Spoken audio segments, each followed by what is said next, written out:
আল্লাহর হক জড়িত আছে, যেহেতু এটা ফরজ। সাথে সাথে যাকাত এটা বান্দার হক। যাকাত কাকে দিতে হয় বলেন? গরিবকে দিতে হয় না, এটা বান্দার হক। কিন্তু আফসোসের বিষয় হলো বর্তমান সময়ে যে পরিমাণ মানুষ নামাজ পড়ে,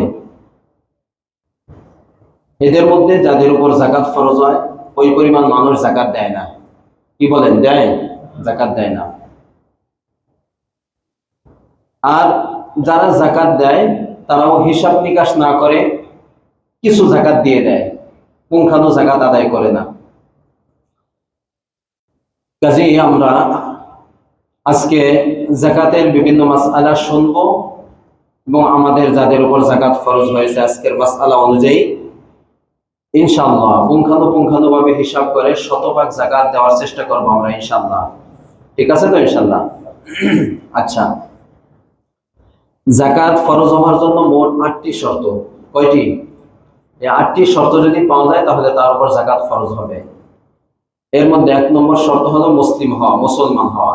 প্রত্যেকটা ইবাদত ফরজ হওয়ার জন্য, আবশ্যক হওয়ার জন্য ইসলাম শর্ত, মুসলমান হওয়া কি শর্ত। অমুসলিমদের উপর যাকাত ফরজ হয় না, এই যে প্রথম শর্ত। আমরা যারা মসজিদে আসি অমুসলিমদের নিয়ে কোনো কথা নাই, কাজেই আমরা সকলে মুসলিম, আমাদের উপর যাকাত ফরজ। 2 নম্বর শর্ত হলো সুস্থ মস্তিষ্কের অধিকারী হতে হবে, অর্থাৎ পাগল হতে পারবে না। বিবেক ঠিক থাকতে হবে, সেন্স ঠিক থাকতে হবে, পাগল হতে পারবে না। একজন পাগলের যত সম্পদ থাকুক না কেন, কোটি কোটি টাকার সম্পদ থাকলে ওই পাগলের উপর যাকাত ফরজ না। 2 নম্বর শর্ত। 3 নম্বর শর্ত হলো প্রাপ্তবয়স্ক হওয়া, বালেগ হওয়া। কি হওয়া? বালেগ হওয়া। নাবালেগ সন্তান যারা, তাদের যত সম্পদ থাকুক তাদের উপর কি হবে না? যাকাত ফরজ হবে না। অনেক সম্পদ আছে কিন্তু বালেগ না হওয়ার কারণে তার উপর যাকাত ফরজ না। 3 নম্বর শর্ত। 4 নম্বর শর্ত হলো নিসাব পরিমাণ সম্পদের মালিক হওয়া, অর্থাৎ শরিয়াত নির্ধারণ করে দিয়েছেন যে এই পরিমাণ সম্পদ হইলে তাকে যাকাত দিতে হবে। ওই পরিমাণ সম্পদ যদি থাকে তাহলে তার উপর যাকাত ফরজ হবে। এটা হলো নিসাব। নিসাবটা কি? সামনে আলোচনা আসবে। রূপা 52.5 ভরি, স্বর্ণ 7.5 ভরি, এটা হলো স্বর্ণ রূপার নিসাব। আর কারো সম্পদ থাকলে, টাকা থাকলে সেটার নিসাব হলো এই স্বর্ণ এবং রূপার যে নিসাব আছে, এটার যে মূল্য আছে, যেমন 52.5 ভরি রূপার যে মূল্য, এই মূল্য সমপরিমাণ কারো কাছে যদি টাকা থাকে অথবা ব্যবসায়ী মাল থাকে তাহলে তার উপর যাকাত ফরজ। এটা হলো যাকাতের নিসাব। বিস্তারিত আলোচনা সামনে আসবে। তাহলে যাকাতের নিসাব থাকতে হবে, 4 নম্বর শর্ত। 5 নম্বর শর্ত হলো সম্পদের উপর, এই যে নিসাব পরিমাণ মাল কারো কাছে আছে, থাকলেই তার উপর যাকাত ফরজ হয় না। ওই সম্পদের উপরে 1 বছর অতিবাহিত হতে হবে। কয় বছর? 1 বছর। যেমন মাত্র আমার কাছে টাকা আসছে, ধরেন এই বছর যাদের কাছে টাকা আছে তাদের নিসাব হলো 2,29,000। কত? 2,29,000। রূপার দাম বেশি না, স্বর্ণের দাম বেশি না, এই জন্য নিসাব বেড়ে গেছে 2,29,000 টাকা। এই টাকা মাত্র আসছে আমার কাছে, আগে ছিল না, এই মাত্র আসছে। তাহলে এখনই আমাকে যাকাত দিতে হবে না। এই টাকার উপরে কতদিন? 1 বছর যেতে হবে, এটা মনে রাখবেন। এটা সামনে আলোচনা আসবে আরো। 6 নম্বর শর্ত হলো উক্ত সম্পদ প্রয়োজনের অতিরিক্ত হতে হবে। কিসের? বলেন, কথা বলেন না কেন, সবাই জিমাইছেন কেন? প্রয়োজনের অতিরিক্ত হইতে। প্রয়োজন কি? প্রয়োজন বলা হয় জীবন ধারণ সংকট হয়ে পড়ে, এমন কিছু জিনিস যেগুলো না হইলে জীবন যাপন করা কি হয়ে পড়ে?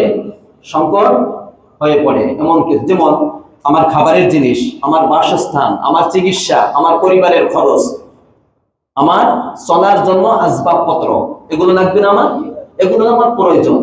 বিস্তারিত সামনে আরো আসবে। এই প্রয়োজনের অতিরিক্ত টাকা থাকতে হবে 2,29,000 অথবা স্বর্ণ রূপা যা আছে ওইগুলা। এটা হলো 6 নম্বর শর্ত। 7 নম্বর শর্ত হলো ঋণ মুক্ত থাকতে হবে, ঋণের অতিরিক্ত সম্পদ থাকতে হবে। আমার কাছে টাকা আছে ধরেন 3 লাখ। কয় লাখ? 3 লাখ। কিন্তু আমি ঋণ আছে 1 লাখ, তাহলে ঋণ বাদ দিলে কত আছে?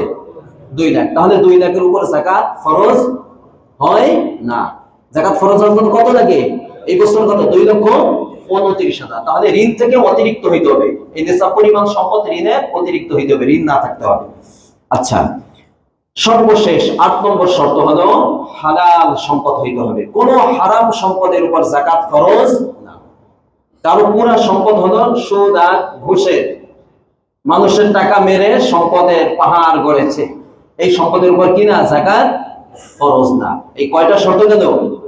8টা শর্ত। 8টা শর্ত একই সাথে যদি কারো ব্যক্তির মধ্যে পাওয়া যায় তাহলে তার উপরে কি ফরজ হবে? যাকাত ফরজ হবে। কথাটা বুঝে আসতো? এখন বিস্তারিত আলোচনা শুনবে। এটা তো যাকাত ফরজ হওয়ার শর্ত আমরা শুনলাম। কোন কোন সম্পদের উপর যাকাত ফরজ হয়? বিভিন্ন সম্পদ আছে, বাংলাদেশে যে সমস্ত সম্পদের উপর যাকাত ফরজ হয় সেগুলো নিয়ে আলোচনা করব।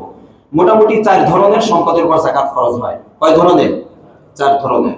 আরেকটা আছে যেটা বাংলাদেশে নাই, বাংলাদেশে আরেকটা আছে, সেটা কোনো আলোচনা করব না। সেটা হলো ফসলি জমিন, ফসল জমিন থেকে যে সমস্ত ফসল উৎপাদন হয় এগুলোর উপর যাকাত অর্থাৎ অবসর দিতে হয়। এটা নিয়ে কোনো সময় আলোচনা করব, এখন আমাদের দরকার নেই। মোটামুটি 4 ধরনের। কয় ধরনের? 4 ধরনের। এর মধ্যে 1 নম্বর হলো স্বর্ণ, 2 নম্বর রূপা, 3 নম্বর নগদ ক্যাশ টাকা, 4 নম্বর ব্যবসায়ী মাল। বলেন কয়টা? 4টা। এই 4টা ব্যতীত বাকি যত সম্পদ আছে কোন সম্পদের উপর যাকাত ফরজ না। হিসাব সহজ, হিসাব কি সহজ, এগুলো বোঝা একবারে সহজ। বলেন 1 নম্বর কি? স্বর্ণ, 2 নম্বর রূপা, 3 নম্বর নগদ ক্যাশ নগদ টাকা, 4 নম্বর ব্যবসায়ী মাল। এই 4 ধরনের সম্পদের উপরে যাকাত ফরজ হয় যদি এই সম্পদ উপরের শর্তগুলো পাওয়া যায়। ঠিক আছে, বিস্তারিত ভাবে এখন আমি বলবো। এখন একসাথে 2টা আলোচনা করব, স্বর্ণ রূপা। ভালো করে শুনবে। স্বর্ণ রূপা, স্বর্ণ রূপা। রূপার নেশাব কত রূপ? বলেন 52.5 ভরি। স্বর্ণের নেশাব 7.5 ভরি। এই পরিমাণ স্বর্ণ অথবা রূপা কারো কাছে যদি থাকে, সে ছেলে হোক মেয়ে হোক যার কাছে থাকুক না কেন, সে ব্যবহার করুক না করুক, নিজের কাছে আছে, কাউকে ধার দিছে, ব্যাংকে গচ্ছিত রাখছে অথবা লকারে রাখছে, কথাটা বুঝছেন? যে কোনো ভাবে থাকুক না কেন, সে ব্যবহার করুক না করুক, এমনি আছে, বার হিসাবে আছে, অলংকার হিসাবে আছে, যে কোনো ভাবে আছে। অনেকে এখন দেখবেন জুতায় লাগায়, কি শমশের শমশের আছে না একজন, এবার জুতায় নাকি দেখলাম জুতায় স্বর্ণ ব্যবহার করে। অনেকে মোবাইল আইফোনে স্বর্ণ ব্যবহার করে, আছে না নাই? অনেকে বিভিন্ন জামায় কলারে কারুকাজ করে, অনেকে স্বর্ণেরই আছে, চামিচ আছে, আছে না নাই? পেনের থাকতে পারে, যে কোনো ভাবে থাকুক না কেন এই স্বর্ণ রূপাটা, যে কোনো উপায়ে যে কোনো পদ্ধতিতে থাকুক না কেন, কথাটা বুঝাচ্ছে? আপনি বলছেন আমি ব্যবহার করি, তাহলে তো এর উপর যাকাত ফরজ হবে না, যেগুলো ব্যবহার করব না ওইগুলোর উপর যাকাত ফরজ হবে। বিষয়টা এরকম না। যে কোনো ভাবে স্বর্ণ রূপা থাকুক না কেন, ওই স্বর্ণ দেখতে হবে যদি 7.5 ভরি হয় আর রূপা 52.5 ভরি হয় তাহলে তাকে যাকাত দিতে হবে। কথাটা মনে থাকবে তো? নিজের কাছে থাকুক অন্যের কাছে থাকুক, অন্যের কাছে থাকুক এটা আমার না। কথা বলেন। অনেকে অনেক স্বর্ণ রূপা আছে, নিজের কাছে ভয় রাখে না, চুরি হয়ে যাবে, লকারে রাখে, ব্যাংকের লকারে রাখে, তাহলে ওইটাও আপনারই, ওইটা কার? আপনারই, এটারও দিতে হবে। মোট কথা হলো স্বর্ণ রূপা যে কোনো উপায় থাকুক না কেন। এখন এখানে বোঝার বিষয় হলো, এখানে আমাদের মাঝে মহিলাদের মাঝে একটা ভুল ধারণা আছে। ভুল ধারণা হলো যে অনেকে মনে করে 7.5 ভরি বা 52.5 ভরি এই পরিমাণ থাকলে যাকাত ফরজ হবে না, এর বেশি থাকলে বেশি যতটুকু আছে তার উপর যাকাত ফরজ হবে। এইরকম একটা ধারণা বা কথা শুনছেন আপনারা?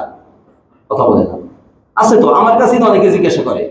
অনেকে মনে করে, ধরেন কারো কাছে 7.5 ভরি স্বর্ণ আছে, কয় ভরি? একটু বেশি নাই। কারো কাছে 52.5 ভরি রূপ আছে, একটু বেশি নাই। তাহলে অনেকে মনে করে তো যে এই পরিমাণ হইলে মাত্র কি হয়? যাকাত ফরজ হয়। অর্থাৎ এখন এর বেশি যদি আমার কাছে থাকে তাহলে ওই বেশি যতটুকু থাকবে ততটুকুর উপর হবে। বিষয়টা এরকম না। 7.5 ভরি আছে, তাহলে 7.5 ভরি আপনাকে 40 ভাগের 1 ভাগ যাকাত দিতে হবে। 52.5 ভরি আছে, তাহলে 52.5 ভরির 40 ভাগের 1 ভাগ আপনাকে কি দিতে হবে? যাকাত দিতে হবে।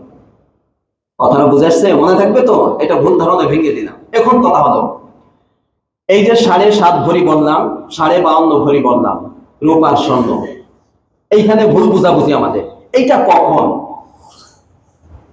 কারো কাছে শুধু স্বর্ণ আছে, ভালো করে মাসালাগুলো বুঝবেন, ঘুমাবেন না। কারো কাছে শুধু স্বর্ণ আছে, শুধু স্বর্ণ, যে কোনো উপায় থাকুক না কেন, শুধু স্বর্ণ আছে 7.5 ভরি। কতটুকু? 7.5 ভরি আছে, অথবা এর চেয়ে বেশি আছে। রূপা নাই, কোনো নগদ টাকা নাই, কোনো ব্যবসায়ী মাল নাই, আছে কি? বলেন কি আছে? বাকি তিনটার কোনোটা একটু নাই। তাহলে তার ক্ষেত্রে হলো 7.5 ভরি হইলে তার উপরে কি হবে? স্বর্ণ থাকলে তার উপর যাকাত কি হবে? ফরজ হবে। কথাটা বুঝাচ্ছে? এই ব্যক্তির জন্য 7.5 ভরি, মনে রেখেন দিলাম। আর কোনো সম্পদ নাই। কারো কাছে রূপা আছে 52.5 ভরি আছে, অথবা বেশি আছে, কোনো সমস্যা নাই, কিন্তু বিন্দু পরিমাণ স্বর্ণ নাই, একটা টাকা নাই, ব্যবসায়ী মাল নাই, আছে কি? শুধু বলেন কি আছে? রূপা আছে। তাহলে ওই ব্যক্তির ক্ষেত্রে যে রূপা যদি 52.5 ভরি থাকে বা তার চেয়ে বেশি থাকে, তাহলে তার উপরে যাকাত কি হয়? ফরজ হয়। এই দুইটা মাসালা কি বুঝছেন? এখন সমস্যার মাসালা বলো।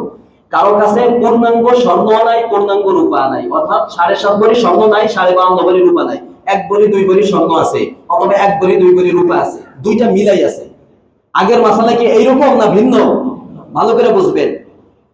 এই 3 নম্বর মাসালা হলো, কারো কাছে স্বর্ণ ও রূপার নিসাব পরিপূর্ণ নাই, স্বর্ণ কিছু আছে, রূপা কিছু আছে। এখন আপনি কি করবেন? এখন বলবেন, হুজুর আমার কাছে স্বর্ণ 7.5 ভরি নাই, আমি যাকাত দিব না, রূপা 52.5 ভরি নাই, আমি যাকাত দিব না।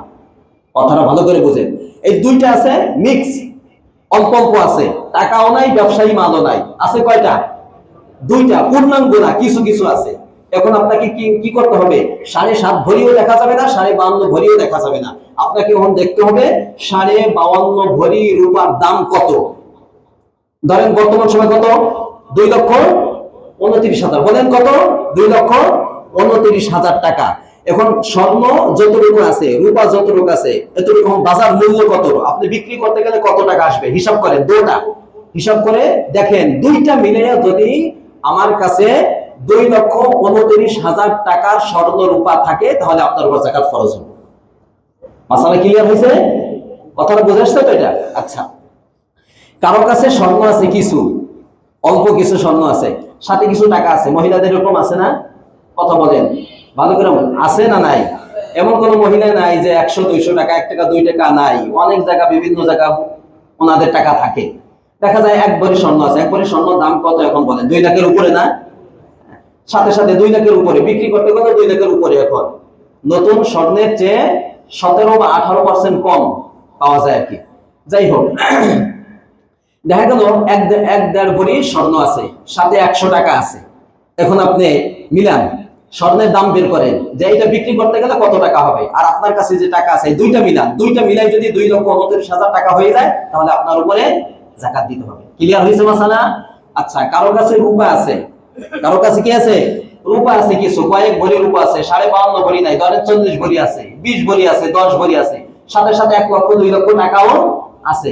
এখন আপনি দেখেন যে আপনার যে টাকা আছে আর যে রূপা আছে, এই রূপার মূল্য কত। এই দুইটা মিলাইয়া যদি 2,29,000 টাকা সমপরিমাণ হয়ে যায়, তখন আপনাকে কি দিতে হবে? যাকাত দিতে হবে। ক্লিয়ার? মাসালা ক্লিয়ার? কারো কাছে স্বর্ণ পূর্ণাঙ্গ নাই, রূপাও পূর্ণাঙ্গ নাই, আবার ব্যবসায়ী মালও 2,29,000 টাকার মতো নাই, অথবা নগদ ক্যাশও 2,29,000 টাকা নাই, অল্প অল্প শর্ট কিছু আছে। এই চারটা অল্প অল্প আছে, অথবা তিনটা অল্প অল্প আছে। তাহলে সবগুলোর হিসাব মিলান, মূল্য মিলান। মূল্য মিলাইলে যদি 2,29,000 টাকা সমপরিমাণ হয়ে যায়, সবকিছু মিলাইলে, তাহলে ওই ব্যক্তির উপর যাকাত কি ফরজ। কোনো অস্পষ্টতা আছে আপনাদের? কথা বলেন। যদি অস্পষ্টতা থাকে তাহলে প্রশ্ন করতে পারেন, বলেন, শুনি না আমি।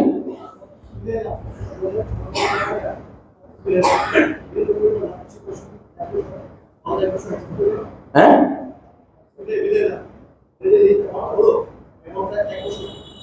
ওরা তো থাকবে, ওই শর্ত তো থাকবে। 1 বছর অতিবাহিত হয়, এটা থাকবে না? এই টাকা হইলো, টাকা হওয়ার পরে আপনার ঋণ থেকে বাদ দিতে হবে, প্রয়োজনের অতিরিক্ত হইতে হবে, 1 বছর যেতে হবে, এগুলো তো থাকবে না? এগুলো শর্ত তো আছে।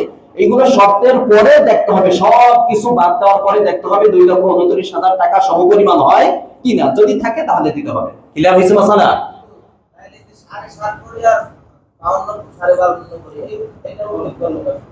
দেখছেন অবস্থা? এটা প্রশ্ন প্রথম দিয়ে দিলাম না, 7.5 ভরি কেন 52.5 ভরি কেন, এটা উত্তর দিয়ে দিছি না। কারো কাছে শুধু স্বর্ণ আছে আর কিচ্ছু নাই, তাহলে সে কি হিসাবে যাকাত দিবে বলেন? কারো কাছে ধরেন 5 ভরি স্বর্ণ আছে, কয় ভরি? 5 ভরি। রূপাও নাই, টাকাও নাই, শুধু কি আছে? 5 ভরি স্বর্ণ আছে। এখন সে কি মূল্য ধরবে? না। তার উপর যাকাত ফরজ না। শুধু স্বর্ণ যদি কারো কাছে থাকে, টাকাও নাই, রূপাও নাই, তাহলে ওই ব্যক্তির উপর যদি যাকাত ফরজ হয় তাহলে কয় ভরি হওয়া লাগবে? 7.5 ভরি হওয়া লাগবে এই ব্যক্তির ক্ষেত্রে। কারো কাছে শুধু রূপা আছে আর কিচ্ছু নাই, কি আছে? শুধু রূপা আছে, নগদ টাকাও নাই, স্বর্ণও নাই, ব্যবসায়ী মালও নাই, তাহলে এই ব্যক্তির উপরে যাকাত ফরজ হওয়ার জন্য কত ভরি লাগবে? 52.5 ভরি। এই ব্যক্তিদের জন্য বলা হয়েছে। কথাটা বুঝাচ্ছে? এই মাসালাটা আমি প্রথমে বলে তারপরে শুরু করলাম। জি, সেটা তো যাকাত হয় না, দান সদকা হবে, দিবেন আপনি গরিবকে, অসুবিধা কি? আপনার মতো যাকাত ফরজ হয় নাই, আপনি দিবেন, অসুবিধা নাই তো। তাহলে মাসালা ক্লিয়ার তো আপনাদের? বুঝেন মাসালা, বুঝতেছেন? আচ্ছা, এখানে একটা কথা হলো যে অনেক মেয়েদের স্ত্রীদের, আপনাদের স্ত্রীদের, আমাদের স্ত্রীদের স্বর্ণ থাকে না, কথা বলেন, থাকে না? থাকে না? দেখা যায় তার উপরে আজকে যে মাসালা বললাম এই মাসালা অনুযায়ী দেখবেন প্রত্যেক ঘরের মহিলা তাদের কাছে কিছু স্বর্ণ আছে, টাকা আছে, সবার উপর কি যাকাত ফরজ হয়ে গেছে। এখন এই স্ত্রীদের যাকাত কে দিবে? স্ত্রী দিবে না স্বামী দিবে? কে দিবে বলেন? যার উপর যাকাত ফরজ সে দিবে। যদি স্ত্রীর উপর যাকাত ফরজ হয় তাহলে স্ত্রী দিবে না? কিন্তু কথা হলো স্ত্রী যদি টাকা না থাকে তাহলে উচিত হলো স্বামী তার যাকাতটা আদায় করে দেওয়া। এটা একটা মাসালা। আচ্ছা, এখন গুরুত্বপূর্ণ কিছু মাসালা, সেটা হলো অনেকে কি করে মেয়েদের জন্য স্বর্ণ কিনে রাখে, সামনে বিবাহ দিবে, কথা বলেন, এরকম আছে না নাই? প্রত্যেক ঘরে আছে, আছে না নাই? কিনে রাখে, স্বর্ণ কিনে রাখে। এখন দেখতে হবে আপনার মেয়ে বালেগ না নাবালেগ, এটা দেখতে হবে। যদি নাবালেগ হয়, যদি নাবালেগ হয় তাহলে এই ক্ষেত্রে দেখতে হবে, নাবালেগ হইলে, নাবালেগের যদি সম্পদ থাকে তাহলে তার উপর যাকাত ফরজ হয়? যাকাত ফরজ হয় না। কিন্তু দেখতে হবে যে স্বর্ণটা আপনি আপনার এই নাবালেগ মেয়ের জন্য কিনেছেন, যে ভবিষ্যতে আপনি বিবাহ দিবেন ওই সময় তাকে দিবেন, এটা কি এখনই তাকে মালিক বানাই দিবেন নাকি পরবর্তীতে বিবাহের সময় তাকে দিবেন? আপনার নিয়ত কোনটা? কোন নিয়তে আপনি কিনছেন? এখনই তাকে ব্যবহারের জন্য দিয়ে দিয়েছেন, সে যা ইচ্ছা তাই করতে পারবে, তাকে মালিক বানাই দিয়েছেন।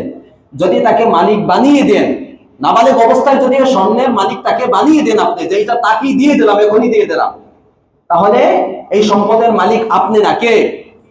মেয়ে, এই বাচ্চা মেয়ে, তাহলে তার উপর যাকাত ফরজ হবে না, এই সম্পদের যাকাত তাকে দিতে হবে না। আর যদি আপনি আপনি কিনে রাখেন, যে আমি তার জন্য কিনে রাখলাম, এটা আমারই, যখন তাকে বিবাহ দেব তখন তাকে দিয়ে দেবো, তাহলে এই সম্পদের, এই স্বর্ণের উপর যাকাত কাকে দিতে হবে? বাবাকে দিতে হবে, মনে থাকবে? আচ্ছা, বালেগ মেয়ে, অনেকে আছে যে বালেগ হয়ে গেছে, মেয়ে বালেগ হয়ে গেছে, অথবা ছোটকালে কিনে রাখছিল, এখন মেয়ে কি হয়ে গেছে? বালেগ হয়ে গেছে। এই বালেগ মেয়ের ক্ষেত্রে মাসালা এই ধরনের, বালেগ মেয়ে যদি তাকে আপনি ওই যে স্বর্ণ আপনি কিনে রাখছেন, এটা যদি বালেগ মেয়েকে আপনি মালিক বানাই দেন, যে তোমাকে ব্যবহারের অনুমতি দিয়ে দিলাম, তুমি যা ইচ্ছা তাই করতে পারো, এখন এটা তোমার, কথাটা বুঝা আসছে? তাহলে যেহেতু সে বালেগ হয়ে গেছে এবং তার কাছে যদি ওই নিসাব পরিমাণ স্বর্ণ থাকে, তাহলে ওই মেয়ের উপর যাকাত কি হবে? ফরজ হয়ে, যেহেতু বালেগ হয়ে গেছে, এখন আর নাবালেগ নাই। আর যদি বাবার উদ্দেশ্য থেকে না, তাকে এখন মালিক বানাবো না, বরঞ্চ তার জন্যই কিনলাম, বরঞ্চ যখন বিবাহ দিব তখন তাকে দিয়ে দেবো, তাহলে এই সম্পদের, এই স্বর্ণের উপর যাকাত কাকে দিতে হবে? বাবাকে দিতে হবে, মেয়েকে দেওয়া লাগবে না। জি,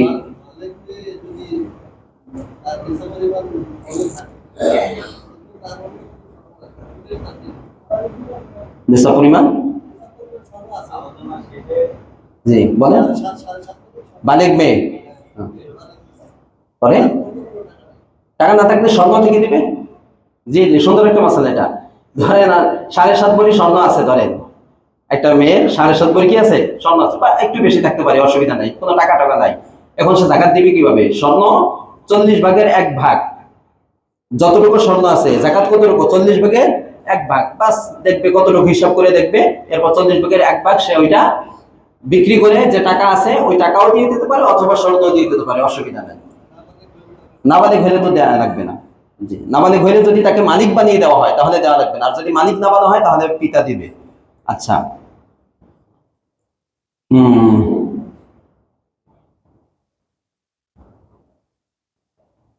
আচ্ছা, এখন কথা হইলো স্বর্ণ রূপার ক্ষেত্রে কোন মূল্যটা ধরতে হবে? স্বর্ণ রূপা আমাদের কাছে যে আছে এটার আমরা যাকাত আদায় করবো, কোন মূল্য ধরবো আমরা, এটা জানা দরকার না? আমার কাছে যে স্বর্ণ রূপাটা আছে এটা এখন আমি বিক্রি করতে গেলে যে দাম পাবো ওই দাম ধরতে হবে। একটা হলো ক্রয় মূল্য, ক্রয় মূল্য কম না বেশি? বলেন। বেশি। আর বিক্রি মূল্য কম। ঠিক আছে, বিক্রি করতে গেলে আমার কাছে যে স্বর্ণরূপ আছে এটা আমি যদি এখন বিক্রি করতে চাই তাহলে কমপক্ষে আমাকে নতুন যে স্বর্ণ আছে তার চেয়ে 17 বা 18% কম মূল্য আমাকে দিবে। এই কম মূল্য যেটা আছে এটা বাদ দিয়ে যা আসবে এইটার যাকাত দিতে হবে। কথাটা বুঝা আসছে? অর্থাৎ বিক্রি করতে গেলে যে মূল্য পাবে ওই মূল্য ধরে যাকাত দিতে হবে। বাস, তাহলে আমাদের মোটামুটি ভাবে যাকাতযোগ্য সম্পদ কয়টা? কয়টা বলেন? চারটা। কয়টা গেল? দুইটা গেল, স্বর্ণ আর রূপা গেছে। এই সম্পর্কে যদি প্রশ্ন থাকে জিজ্ঞাসা করবেন, অসুবিধা নেই। এখন নগদ টাকা, নগদ টাকা ক্যাশ, এই ক্যাশ যদি নিজের কাছে থাকে, ব্যাংকে থাকে, ব্যাংকে যে কোনো account, current account, fixed deposit অথবা সেভিংস, যে কোনো ভাবে থাকে, যদি অনেকে ডিপিএস করেন, এফডিআর করেন, বা কোনো সরকারি প্রাইস বন্ড বন্ড কিনেন, সেটা সুদি হোক অথবা সরকারি বেসরকারি যেটা হোক না কেন, মূল টাকা যেটা যদি সুদি হয় তাহলে সুদ যে আপনার, ধরেন আপনি একটা বন্ড কিনছেন 1 লাখ টাকা দিয়া, আপনাকে 10,000 টাকা সরকার কি দিছে? সুদ দিছে। 10,000 টাকা দিতে হবে না, কত? 1 লক্ষ টাকা দিতে হবে। এই ধরনের যত কিছু থাকুক না কেন এই সব কিছু হলো নগদ টাকা। এইগুলার হিসাব করে যদি 2,29,000 টাকা কারো কাছে থাকে এবং 1 বছর অতিবাহিত হয়, ঋণ মুক্ত হয়, প্রয়োজনীয় খরচ থেকে অতিরিক্ত হয়, তাহলে তাকে যাকাত দিতে হবে। বৈদেশিক মুদ্রা, অনেকের কাছে বিদেশি মুদ্রা থাকে না, বিক্রি করে লেনদেন করে অথবা আমাদের আছে, এটা দেখবেন এখন কত মূল্য আছে। যখন আপনি যাকাত আদায় করবেন তখন এটার মূল্য কত বাজারে, ওই মূল্য ধরে হিসাব করবেন এবং আরো বাকি যে টাকা আছে টাকার সাথে মিলিয়ে দেখবেন 2,29,000 টাকা হয় কিনা, যাকাত দিতে হবে। বিমা, বাংলাদেশের বিভিন্ন বিমা আছে না নাই? বলেন, আছে। বিভিন্ন ধরনের বিমা আছে, সব বিমার উপরে যাকাত ফরজ হয় না। কিছু বিমা আছে ক্ষতিগ্রস্ত না হলে টাকা পাওয়া যায় না, ওই সমস্ত বিমার উপরে যাকাত ফরজ হয় না। কিন্তু কিছু বিমা আছে যেগুলো টাকা একসময় ফেরত পাওয়া যায়, যেমন জীবন বিমা। কথা বলেন, পাওয়া যায় না? যায় না? বিভিন্ন ধরনের পণ্যের বিমা আছে, নির্দিষ্ট কিছু পণ্যের বিমা আছে, এগুলো টাকা ফেরত পাওয়া যায়। হ্যাঁ, এইখানে আপনার যে পরিমাণ টাকা আছে আপনি জমা করছেন, আপনি জানেন ওই পরিমাণ টাকার যাকাত আপনাকে দিতে হবে। প্রভিডেন্ট ফান্ড, সরকারি যারা চাকরি করেন এরা, এদের বেতন থেকে সরকার বাধ্যতামূলক কিছু টাকা কেটে রাখে, আছে না এখানে? যদি থাকেন, এই দুই ধরনের, একটা হলো সরকার বাধ্যতামূলক কেটে রাখে একটা, আরেকটা হলো ঐচ্ছিক। অর্থাৎ একটা তো সরকার বাধ্যতামূলক কাটে, যেমন ধরেন মাসে 1,000 টাকা সরকার এটা কেটে রেখে দেয়। আরেকটা হলো এইটার সাথে আপনি আরো কিছু অ্যাড করতে পারবেন, ইচ্ছা আপনার। তাহলে দুই ধরনের। যদি বাধ্যতামূলক থাকে তাহলে ওই টাকার যাকাত দিতে হবে না, যখন আপনি পাবেন তখন দিবেন। তখন থেকে যদি আপনার নিসাব হয় এরপর থেকে আপনি দিবেন, কিন্তু এখন দেওয়া লাগবে না। এবং যে বছর যে বছর যে যে সমস্ত বছরগুলো অতিবাহিত হয়েছে তারও দেওয়া লাগবে না। আরেকটা ঐচ্ছিক, আপনি ইচ্ছা করে রাখেন, যেমন সরকার কাটে 1,000 টাকা, আপনি এর সাথে আরো নিজের পক্ষ থেকে আরো 1,000 টাকা রাখেন, তাহলে আপনি যত টাকা ঐচ্ছিক, যত টাকা নিজে নিজে রাখছেন, ইচ্ছা করে রাখছেন, এগুলো সব হিসাব করে যাকাত প্রত্যেক বছরই দিতে হবে। আচ্ছা, বায়নার টাকা, অনেকে জায়গা কিনে টাকা বায়না করে, একটা গাড়ি কিনছে, একটা ফ্ল্যাট কিনছে, একটা প্লট কিনছে, জায়গা বায়না করছে, জমি কিনছে, এরকম করে না? যেমন ধরেন 1 কোটি টাকা দিয়ে সে একটা জায়গা কিনছে, পুরো টাকা এখন দেয় নাই, 50 লক্ষ টাকা সে এখন দিয়ে দিছে। তাহলে এই 50 লাখ টাকা যে দিয়ে দিল, এই টাকাটা কার? বলেন, এই টাকাটা কার? যাকে দিয়ে দেওয়া হয়েছে, অর্থাৎ যে জমিটা বিক্রি করছে এটার টাকা তার, যে জমি কিনছে এই টাকা তো এখন তার অধীনে আছে, তার অধীনে নাই, কাজে তার দিতে হবে না, যে পাইছে টাকাটা তাকে এই জায়গা দিতে হবে।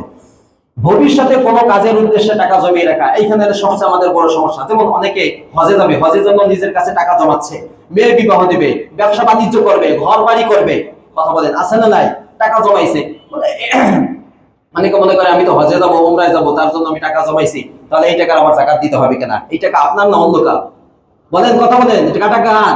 এই টাকা আমার না, যে জমাইছে তার। হ্যাঁ, ভবিষ্যতে কোনো কাজের উদ্দেশ্যে যদি টাকা জমিয়ে রাখেন, এই টাকারও জাকাত দিতে হবে। হ্যাঁ, আপনি হজে যাবেন, 5 লাখ টাকা প্যাকেজ, আপনি মালিক কি, মানে যার মাধ্যমে হজে যাবেন তাকে আপনি 2 লক্ষ টাকা দিয়ে দিয়েছেন, তাহলে এটা দিতে হবে না। 2 লক্ষ টাকা তো আপনি তাকে দিয়ে দিয়েছেন, এটা আপনার অধীনে নাই, কিন্তু আপনি এখনো দেন নাই, এটা আপনার অধীনে এখন জমাই আপনি রাখছেন, ব্যাংকে রাখেন বা যে কোনো জায়গায় রাখেন, এই টাকার জাকাত দিতে হবে আপনাকে। আচ্ছা, সিকিউরিটি মানি অর্থাৎ অ্যাডভান্সের টাকা, দোকানে যারা দোকান ভাড়া নেন যারা, 2 ধরনের আছে এই অ্যাডভান্সের টাকা, জামানতের টাকা 2 ধরনের। একটা হলো ধরেন যখন দোকান সে ভাড়া নিচ্ছে তখন 1 লক্ষ টাকা বা 2 লক্ষ টাকা বা 5 লক্ষ টাকা মালিককে দিল, মালিককে দিছে। 2টা সিস্টেম আছে। একটা হলো এই টাকাটা আমি এই জন্য দিছি যে প্রতি মাসে যে আমাকে 10,000 টাকা ভাড়া দিতে হয়, এটা অগ্রিম বাবদ আমি এখন 5 লক্ষ টাকা দিয়ে দিলাম, অর্থাৎ প্রতি মাসে ওই 5 লক্ষ টাকা থেকে 10,000 টাকা করে কাটবে, অর্থাৎ এই টাকাটা আমি মালিককে পুরোপুরি দিয়ে দিলাম। তাহলে এই টাকাটা কার? বলেন কার?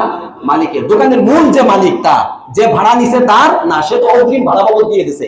এইটার এই টাকার জাকাত যে দোকান ভাড়া নিছে তাকে দিতে হবে না, সে তো দিয়ে দিছে ভাড়া বাবদ, অগ্রিম দিয়ে দিছে। এটা এই টাকার জাকাত কে দিবে?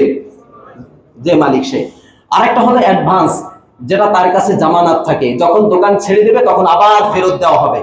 তাহলে এই টাকার মালিককে, যে দোকান ভাড়া নিছে সে প্রতি বছর হিসাব করে করে এই টাকার জাকাত দিতে হবে যত টাকা আছে। যৌথ ব্যবসা, যৌথ ব্যবসা আছে না নাই? অনেকে 2 জন 3 জনে মিলে 4 জন মিলে যৌথ ব্যবসা করেন না? এই ব্যবসায় আপনার যে টাকা আছে এই টাকা জাকাত যোগ্য যে সম্পদগুলো আছে এই সম্পদগুলো হিসাব করে করে আপনাকে জাকাত দিতে হবে। কোম্পানির জাকাত, বিভিন্ন ধরনের কোম্পানি আছে, এটা বলতে গেলে অনেক সময় লাগে। কোম্পানি, যেমন আপনারা অনেকে মিলে একটা কোম্পানি করছেন, এই কোম্পানির মধ্যে সবগুলো জাকাত যোগ্য সম্পদ না, কিছু আছে বিল্ডিং, কিছু আছে মেশিনারি, আছে না নাই? জাকাতযোগ্য সম্পদ যেগুলো, এগুলো বের করতে হবে, ব্যালেন্স দেখতে হবে, ব্যালেন্স শিট দেখলে বের হয়ে যাবে। দেখতে হবে, যেমন ধরে জাকাতযোগ্য সম্পদ আছে 60%, আর 40% আছে মেশিনারি বিল্ডিং এইগুলো, তাহলে মেশিনারি বিল্ডিং এগুলোর উপর জাকাত ফরজ না, তাহলে বের করতে হবে। বের করে জাকাতযোগ্য সম্পদ যে 60%, এই 60% হিসাব করে জাকাত দিতে হবে, কোম্পানির জাকাত। শেয়ার বাজার, শেয়ার বাজার ব্যবসা আমরা অনেকেই করি, কিন্তু মনে রাখবেন বর্তমান সময় বাংলাদেশের যে শেয়ার বাজার প্রচলন আছে এটা পরিপূর্ণভাবে হালাল না। তারপরও যারা করে তাদের জাকাত দেওয়ার সিস্টেম কি? শেয়ার বাজারে 2 ধরনের শেয়ার আছে। একটা শেয়ার আছে যে লাভ হইলে বিক্রি করে দেয়, এরকম আছে না? কিনে কি জন্য? যে লাভ হইলে আমি কি করে দেব? বিক্রি করে দেব। তাহলে আপনার যখন জাকাত আপনি আদায় করবেন তখন দেখবেন যে ওই শেয়ারের বাজার মূল্য এখন কত আছে, যা আছে ওইটা হিসাব করে জাকাত দিয়ে দিতে হবে।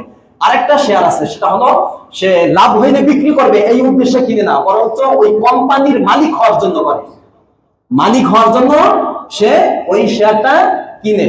তখন তাকে আগের মাসালার মতো দেখতে হবে ওই কোম্পানির জাকাতযোগ্য সম্পদ কতটুকু, অতটুকু জাকাত দিতে হবে, যতটুকু জাকাতযোগ্য না অতটুকু দেওয়া লাগবে না। উদাহরণস্বরূপ ধরেন আপনি একটা শেয়ার কিনছেন 300 টাকা দিয়ে, কয় টাকা? 300 টাকা। এটা লাভ হইলে বিক্রি করবেন এই জন্য না, বরঞ্চ কোম্পানির মালিক হওয়ার জন্য কিনছেন। কি জন্য? কোম্পানির মালিক হওয়ার জন্য। এখন দেখেন যে এই 300 টাকার মধ্যে আমার কয় পার্সেন্ট আছে জাকাতযোগ্য সম্পদ, আর কয় পার্সেন্টের বিল্ডিং মেশিনারি, অর্থাৎ যেগুলো জাকাতযোগ্য না। যদি দেখেন 60%, তাহলে 60% হইলে 180 টাকা। 300 টাকা আর 180 টাকা, ওই 180 টাকার জাকাত দিয়ে দিতে হবে। আর 40% জাকাতযোগ্য সম্পদ না, অর্থাৎ 120 টাকা, ওই 120 টাকার জাকাত দিতে হবে না।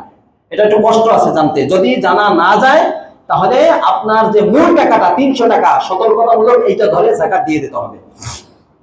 আচ্ছা, শেয়ার বাজার গেল মোটামুটি ভাবে। উসুলযোগ্য ঋণ, অনেকে আছে ব্যবসা বাণিজ্য করেন, কারো কাছে টাকা পান, বাকিতে পণ্য নেয় না, কথা বলেন, অথবা কেউ আপনার কাছে থেকে ঋণ নিছে, ধার নিছে। এখন দেখবেন আপনি যে যদি আমি এই টাকা কোনো না কোনো ভাবে আমি এই টাকা পাবো, এই নিশ্চয়তা আপনার আছে যে এই টাকা আমি ফেরত পাবো, তাহলে ওইটা ধরে প্রতি বছর আপনাকে জাকাত দিয়ে দিতে হবে, মনে রাখতে হবে।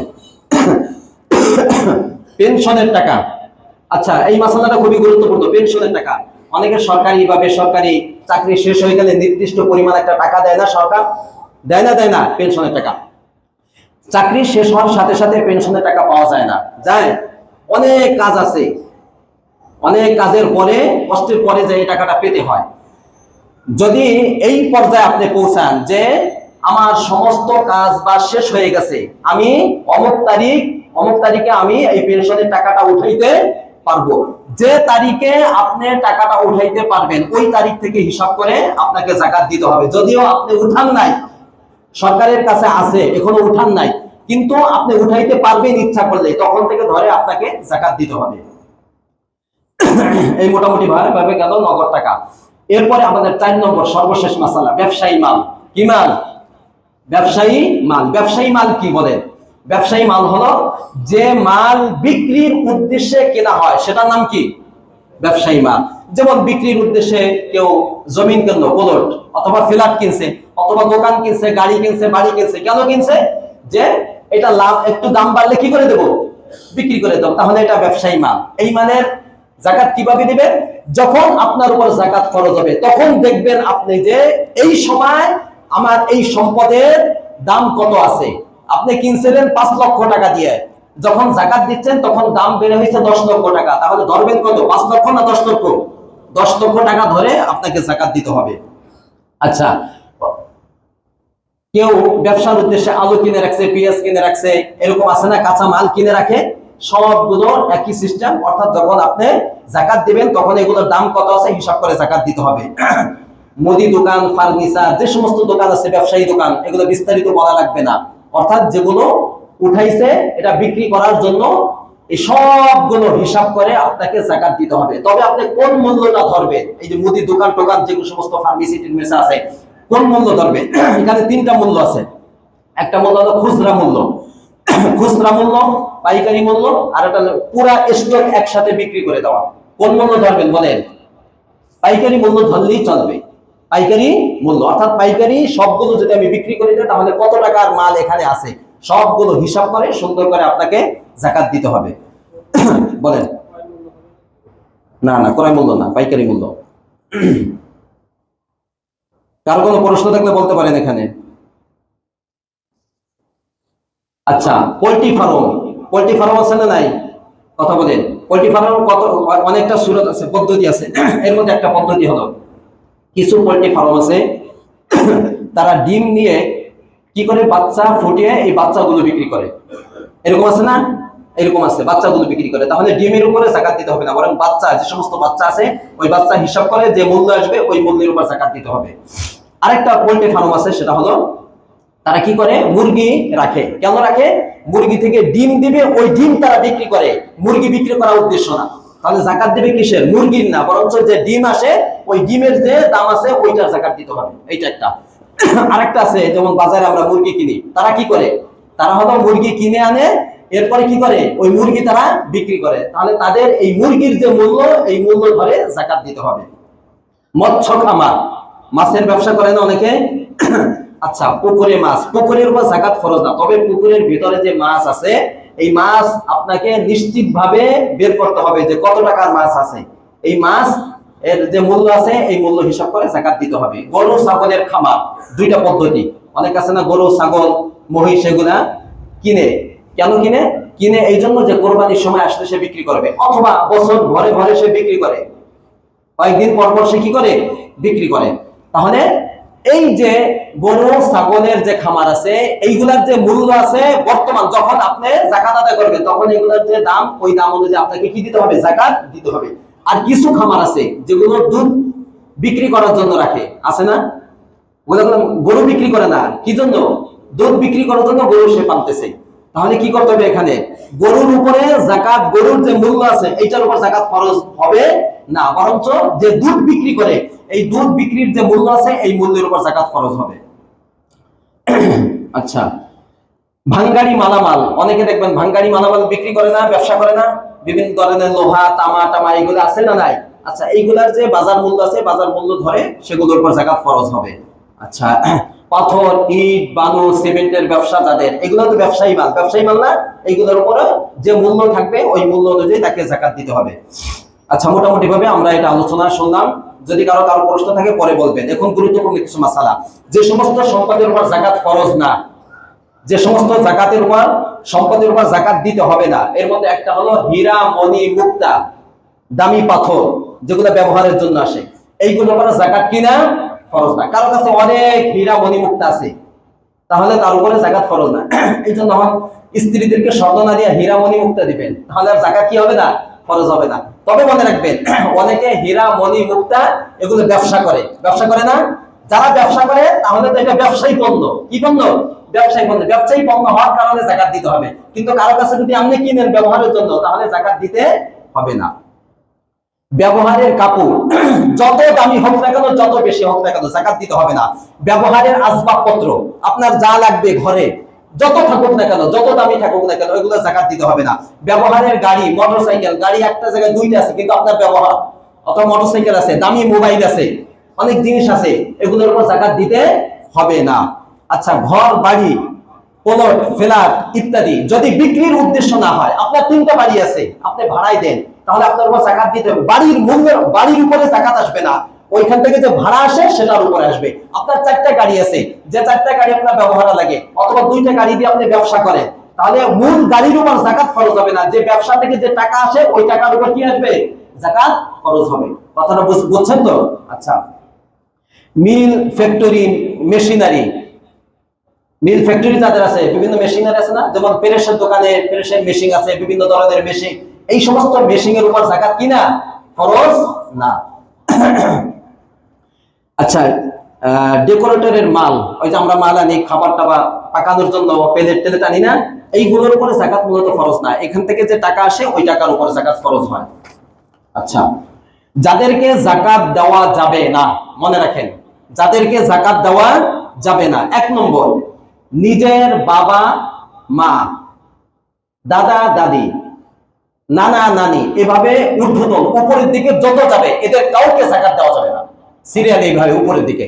2 নম্বর হলো নিজের, একটা হলো আমি যার থেকে জন্ম নিছি, যাদের থেকে, তাদের উপরের দিকে, আর আমার থেকে যারা জন্ম নিয়েছে, অর্থাৎ আমার সন্তান, সন্তানের সন্তান, সন্তানের সন্তান, নাতি পুতি যারা আছে নিচের দিকে যত যাবে এদেরকে যাকাত দেওয়া যাবে না। 2 শ্রেণী। 3 নম্বর হলো স্বামী স্ত্রীকে, স্ত্রী স্বামীকে যাকাত দিতে পারবে না। 4 নম্বর হলো কোন অমুসলিমকে যাকাত দেওয়া জায়েজ নাই, যাকাত আদায় হবে না। 5 নম্বর হলো যে যারা নিসাবের মালিক, নিসাব সম্পদের মালিক আছে, যার কাছে মোটামুটি নিসাব পরিমাণ সম্পদের মালিক আছে, তাকেও যাকাত দেওয়া যাবে না। ধনী ব্যক্তি আর কি। আরেকটা হলো ধনী ব্যক্তির নাবালেগ সন্তান, ধনী ব্যক্তির নাবালেগ সন্তান, এই নাবালেগ সন্তানকে দেওয়া যাবে না, যেহেতু তার বাবা কি ধনী। হ্যাঁ, ধনী ব্যক্তির বালেগ সন্তান, কি সন্তান, বালেগ সন্তান, কিন্তু ওই বালেগ সন্তানের কোনো সম্পদ নাই, সে বালেগ হয়েছে, তার আব্বা ধনী হোক না কেন, তাহলে ওই বালেগ সন্তানকে যাকাত দেওয়া যাবে। আচ্ছা, এই মোটামুটি ভাবে শুনলেন। এটা শোনার পরে যাদেরকে বললাম যাকাত দেওয়া যাবে না, এরা ব্যতীত বাকি যারা আছে সকলকে যাকাত দেওয়া যায়, সকলকে যাকাত দেওয়া যায়। যাকাত কাদেরকে দিবেন? সূরা তাওবার 60 নম্বর আয়াতে মোট 8 শ্রেণীর লোকদেরকে যাকাত দেওয়ার কথা বলছে। কয় শ্রেণী? কয় শ্রেণী বলেন? তবে সবগুলো বাংলাদেশে পাওয়া যায় না, মোটামুটি 3 শ্রেণী। কত? 3 শ্রেণী। 1 নম্বর ফকির, মিসকিন, ঋণগ্রস্ত। কয়টা বললাম বলেন? কথা বলেন, কয় শ্রেণী? ফকির, মিসকিন, আর কি? ঋণগ্রস্ত। এক কথায় বিস্তারিত এগুলা ব্যাখ্যা বলার দরকার নেই। মোট কথা হলো যাদের কাছে নিসাব পরিমাণ সম্পদ নেই, কথাটা বুঝাচ্ছে, দিন আনে দিন খায়, টাকা পয়সা কিচ্ছু নাই, তাদেরকে আপনারা যাকাত দেবেন। বিধবা থাকুক, ঠিক আছে, অসহায় এতিম বাচ্চা যারা আছে এদেরকে আপনারা যাকাত দেবেন। তবে যাকাতের ক্ষেত্রে অগ্রাধিকার কারা পাবে?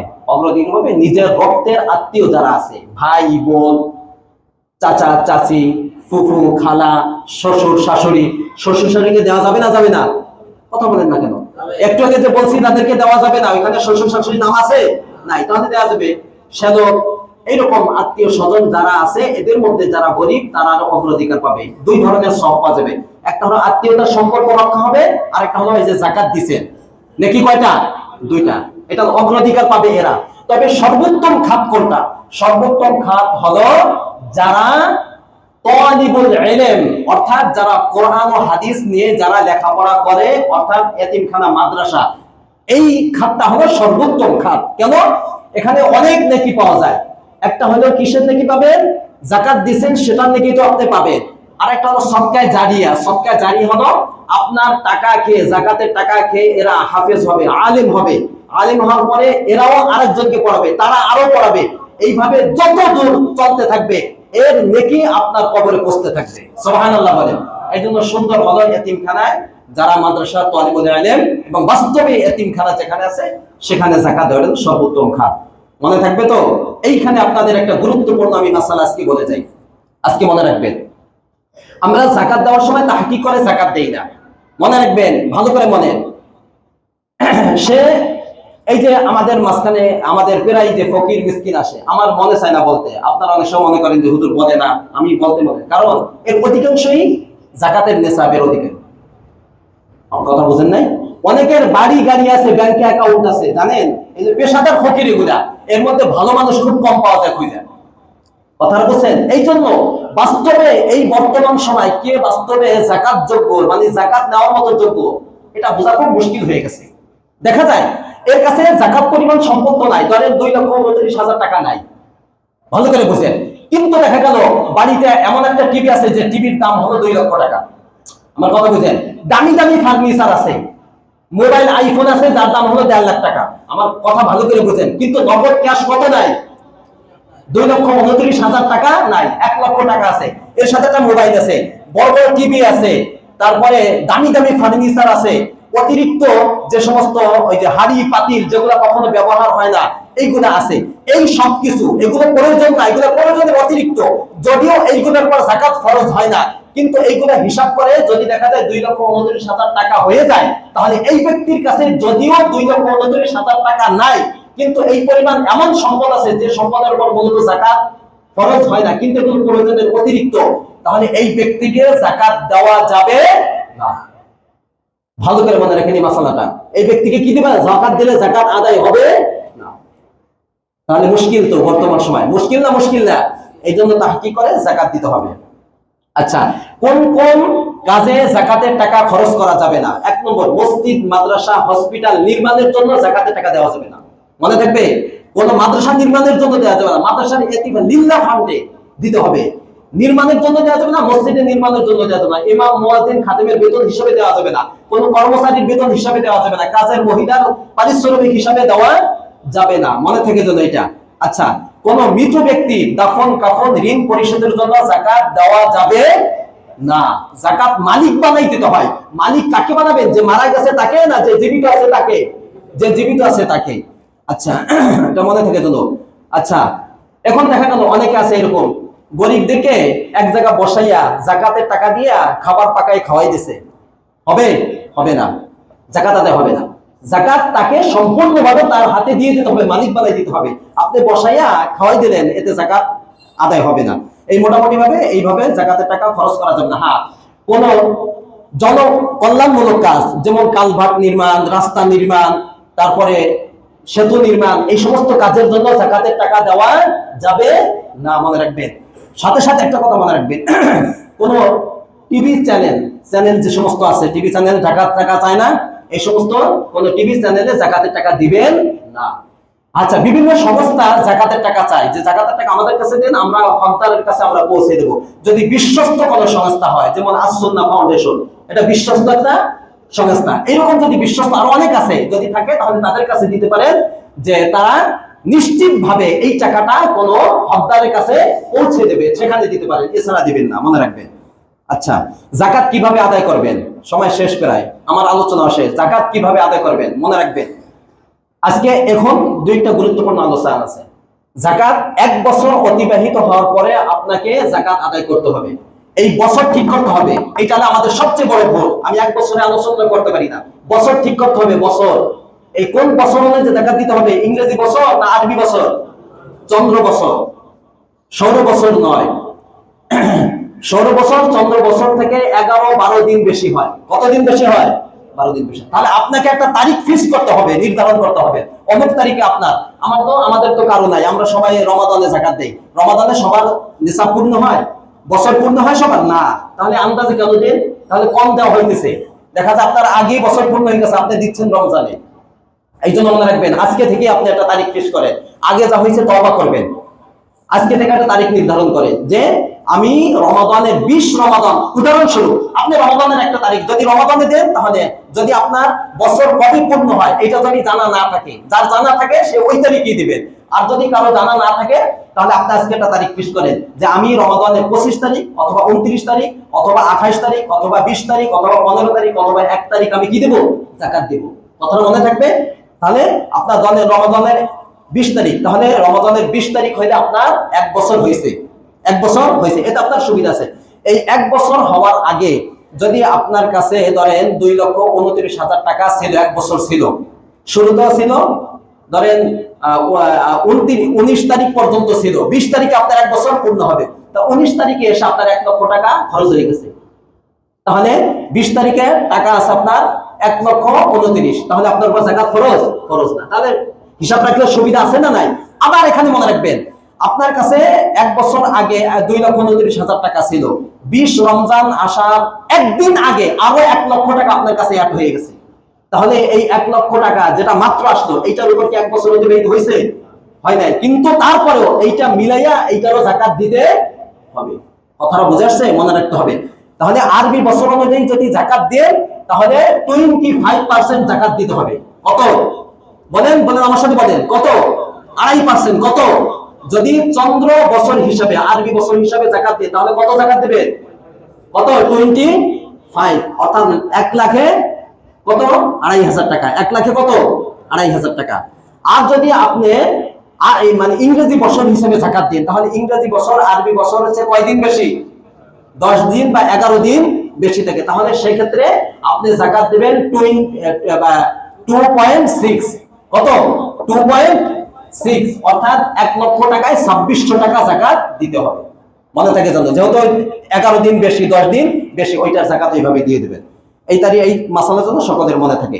যাকাত দেওয়ার সময় নিয়ত করতে হবে। যাকাত দেওয়ার সময় কি করতে হবে? নিয়ত করতে হবে যে আমি যাকাত দিচ্ছি। যাকাত মনে মনে নিয়ত করতে হবে যে এটা যাকাতের টাকা। আর নিয়ত করে আপনি পৃথক করে রাখলেন, পৃথক করে রাখছেন যাকাত দেওয়ার নিয়তে, এরপর আপনি সেখান থেকে খরচ করতে পারবেন, সমস্যা নাই, আবার এটাকে পূর্ণ করে দিয়ে দেবেন, অসুবিধা নাই।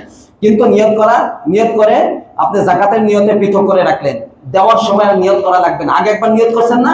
যদি আগে নিয়ত না করেন তাহলে দেওয়ার সময় মনে মনে নিয়ত করতে হবে আমি যাকাতের টাকা দিচ্ছি। হ্যাঁ, অনেক সময় দেখা যায় আত্মীয় স্বজন যারা আছে, সম্মানিত মানুষ, কিন্তু বাস্তবে সে যাকাত যোগ্য, তাকে যদি আমি বলি যে যাকাতের টাকা এটা নিবে, সে নিবে না, তাহলে ক্ষেত্রে কি বলবেন? তোমাকে হাদিয়া দিচ্ছি, তোমাকে গিফট, পুরস্কার দিচ্ছি। এইভাবে মনে মনে কি থাকবে? যাকাত, কিন্তু বলবেন হাদিয়া, গিফট, তাহলে কোনো সমস্যা নাই, যাকাত আদায় হয়ে যাবে। এটা যেন মনে থাকে আপনাদের।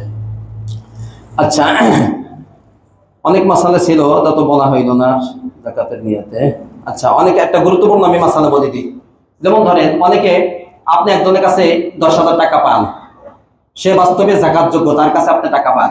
এখন আপনি কি করলেন যে ও টাকা কবে দিবে না দিবে এটার কোনো নিশ্চয়তা নেই, তাহলে ওই 10,000 টাকা আমার উপর তো যাকাত ফরজ, তাহলে ওইটা আমি যাকাতের নিয়তকে মাফ করে দিলাম, হবে? হবে না। যাকাতের নিয়তে ঋণ মাফ করলে যাকাত আদায় হবে না। এরকম অনেক গুরুত্বপূর্ণ আরো কিছু মাসালা ছিল যা বলার মতো এখন আমার সময় নেই। আর সর্বশেষ আপনাদের কাছে একটা আবেদন, এই আবেদনটা হলো যাকাত নিয়ে কেউ তামাশা করবেন না। অনেক আরো মাসালা ছিল, বলতে পারলাম না। যাকাত নিয়ে কেউ তামাশা করবে না। তামাশা এটা যে এই যাকাতটা কাদের হক? বলেন, কাদের হক? এটা আপনার টাকা, এটা আমার টাকা। যাকাত যেটা সেটা আমার টাকা না গরিবের টাকা? গরিবের টাকা। ধরেন আমার কাছে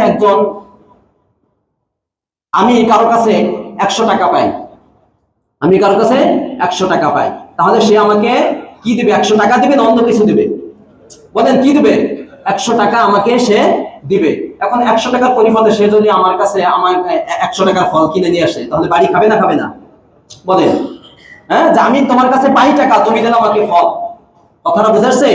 এবং এই টাকাটা সে যদি আমাকে বলে যে ভাই অমুক জায়গায় এসে টাকাটা নেও, তাহলে এটা ইনসাফ হবে না, এটা জুলুম হবে। বরঞ্চ আমি তার কাছে টাকা পাই, সে আমাকে ঘরে এসে টাকাটা দিয়ে দেবে। তাহলে যে আমি কথাটা বোঝাতে চাচ্ছি সেটা হলো যাকাত নিয়ে কেউ যেন তামাশা করবেন না। তামাশা হলো এটা যে যাকাত লাইন ধরে দাঁড়িয়ে ডেকে ডেকে যাকাত দেওয়া উচিত না, বরঞ্চ এটা গরিবের হক গরিবের কাছে গিয়ে বিনয়ের সাথে আপনি পৌঁছে দেবেন, সুন্দর ভাষায় সুন্দর কথা বলে তার হকটা তার কাছে পৌঁছে দেবেন।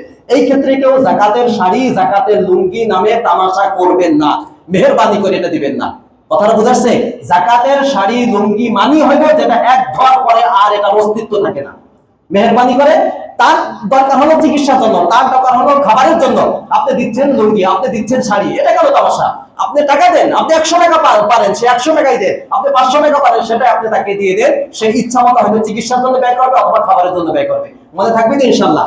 আল্লাহ আমাদের সকলকে যাকাতের মাসআলা বুঝে আমল করা তৌফিক দান করুক। সর্বশেষ ইতিকাফের মাসআলা। ইতিকাফ 20 রমাদান, 20 রমাদান মাগরিবের আগ থেকে ইতিকাফে বসতে হবে। 20 রমাদান মাগরিবের আগে মসজিদে আসতে হবে। ইতিকাফ করলে অনেক নেকি, অনেক নেকি। এর মধ্যে সবচেয়ে বড় একটা ফজিলত হলো ইতিকাফ মানে হলো আল্লাহ আমি দুনিয়ার সমস্ত ব্যস্ততা ফেলে তোমাকে পাওয়ার জন্য তোমার ঘরে চলে আসলাম, যতক্ষণ পর্যন্ত তুমি আমাকে মাফ না করবে ততক্ষণ পর্যন্ত আমি তোমার ঘর থেকে বের হব না। কথাটা বুঝাচ্ছে? আর তো অনেক নেকি আছে যেটা এখন আর বলবো না। এই ইতিকাফ 20 রমজান কবে? মঙ্গলবার। কবে? মঙ্গলবার ইফতার মসজিদে এসে করতে হবে। সুন্নতে মুআক্কাদা কিফায়া, অর্থাৎ যদি না করে একজন এলাকাবাসী তাহলে এলাকার সমস্ত মানুষ সুন্নতে মুআক্কাদা তরকের গুনাহ ভাগীদার হবে। এই জন্য মেহেরবানি করে ইতিকাফের নিয়ত সকলে করেন যে আমরা সকলে ইতিকাফ করব রমাদানের শেষ 10 দিন। শুরু হবে 20 রমাদান মাগরিবের আগ থেকে আর শেষ হবে চাঁদ ওঠার সাথে সাথে। যারা ইতিকাফে বসার নিয়ত করছেন আমার সাথে যোগাযোগ করবেন যে হুজুর আমি এই বছর ইতিকাফে বসতে চাই। আল্লাহ আমাদের সকলকে রমাদানের শেষ 10 দিন সুন্দরভাবে কাটানোর এবং ইতিকাফ করার এবং যাকাতের মাসআলা জেনে সুন্দরভাবে হক আদায় করে যাকাত আদায় করার তৌফিক আমাদের সকলকে দান করুন। সর্বশেষ একটা কথা, আমাদের এখানে একটা প্রতিষ্ঠান আছে, একটা মাদ্রাসা আছে, আব্দুল হাকিম মডেল মাদ্রাসা। নাম শুনছেন না আপনারা? কথা বলেন, জানেন আপনারা? আপনাদের এলাকায় আলহামদুলিল্লাহ নাজের আর হেফজখানা আপনাদের সবার চেষ্টায় আল্লাহর রহমতে সুন্দরভাবে পরিচালিত হয়ে আসছে এতদিন। তো আমরা এই বছর থেকে কিতাব বিভাগ খোলার একটা সিদ্ধান্ত নিয়েছি আমরা, আলহামদুলিল্লাহ বলেন। অর্থাৎ মওলানা লাইন, হেফজের পরে যে মওলানা পড়ে মওলানা লাইন কিতাব বিভাগ খোলার সিদ্ধান্ত কমিটির পক্ষ থেকে নেওয়া হয়েছে। তো প্রথম যে জামাতটা কিতাব বিভাগের 10 বছরের প্রথম জামাত তাইসির জামাত বেফাকুল মাদারিসের অধীনে ইনশাআল্লাহ, যদি মনে করেন যে আমার সন্তানটা একটা আদর্শ সন্তান হোক এবং আদর্শ ছাত্র হোক, ভালোভাবে তার লেখাপড়াটা হোক, তাহলে নিশ্চিতে আমাদের অধীনে আপনি দিতে পারেন ইনশাআল্লাহ। আমি গ্যারান্টি দিলাম, যদি আমি যতদিন এখানে আছি আমি আমানতের সাথে চেষ্টা করবো ইনশাআল্লাহ। এখানে একটা সুবিধা হলো আমাদের এখানে তো বোর্ডিং নাই, তো আশেপাশে বাসা যারা আছে তারা বাসায় খাওয়া দাওয়া করে পড়াইতে পারবেন, কোনো অসুবিধা হবে না। এই জন্য যারা সন্তানদেরকে হেফজ শেষ হয়েছে কিতাব বিভাগে পড়াবেন, এবং মনে রাখবেন এখানে একটা কথা, আমাদের 2টা লাইন আছে এই কিতাব বিভাগে পড়ার। একটা হলো কাদিম নিসাব, যেটা এই তাইসির জামাত যেটা আছে 10 বছর, একটা লং কোর্স অর্থাৎ 7 বছরের, ওটাও আলেম হয় এটাও আলেম হয়। তবে কেউ যদি ভালো আলেম হইতে চায়, গভীর জ্ঞানের অধিকারী হইতে চায়, তাহলে এই তাইসির জামাত যেটা এটা অর্থাৎ কাদিম নিসাব, এটা পড়লে ভালো আলেম হবে। এই জন্য আমরা সিদ্ধান্ত করবো, এইটাই আমরা চালু করেছি। যোগাযোগ করতে পারেন আমার সাথে, যারা হেফজ শেষ করছে তারা, অথবা যারা নাজেরা পড়ছে হেফজ দুর্বল তাদেরকেও ভর্তি করতে পারেন। আল্লাহ আমাদের সকলকে এই মসজিদ মাদ্রাসা 2টা প্রতিষ্ঠানের দিকে সবসময় লক্ষ্য রাখার তৌফিক দান করুন। ওয়া আখিরু দাওয়ানা আলহামদুলিল্লাহি রাব্বিল আলামিন। যারা সুন্নাত